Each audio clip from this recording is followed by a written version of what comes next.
Bugün sizlərə bir video təqdim etmək istəyirik. Çünki bunu paylaşmaq bizim borcumuzdur. Bildiyiniz kimi YouTube'da Etibar Vəfa adında bir kanal mövcuddur. Bu kanal mərhum sənətçilərin məzarlarını və həyatları barədə məlumat verir.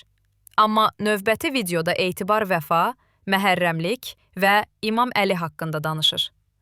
Gəlin bu videonu izləyək. İndi də bəzən şahidi oluruq ki, məhərrəmlik aylarında uşaqları yeniyetmələri məscidlərə aparırlar. Bu doğru deyil.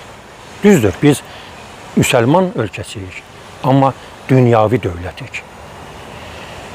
İndi də məscidlərdə görürsünüz, yuxarı başda oturanlar necə nağıllar danışırlar. Biri ayı ilə Əbülfəzin, o birisi barmağı ilə 2 tonluq qapını qaldırmaqdan bəhs edirlər və çox təəssüf ki, 21-ci əsrdə onlara inananlar da az deyil. Həmin o məscidlərdə nağıllar danışanlar 20-ci əsrin əvvəlindəki o mollaların nəvə nəticələridir. Bu çox yanlış düşüncədir. Hələ də bəzi insanlar məhərrəmlik ayının mahiyyətini başa düşmür.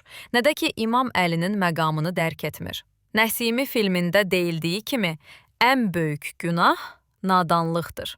Ona görə bəzi insanlar nadanlığın qurbanı olanlardır. Əgər insan bir şeyi öyrənməyib, hökm və ya qərar verirsə, bu nadanlıqdan irəli gəlir. O bir ifadə işlədib ki, yuxarı başda oturanlar nağıl danışırlar. İslam dini, nağıl hekayə dini deyil ki, nağıldan, hekayədən danışsın. Danışanda elə danışın ki, sonradan peşman olmayasınız. Əziz tamaşaçılar, çalışaq ki, bu adamın bu cür cahil söhbətlərinə inanmayaq və dinimizi mükəmməl bilək və öyrənək. Elmli şəxs olsanız, pisi yaxşıdan seçə bilərsiniz.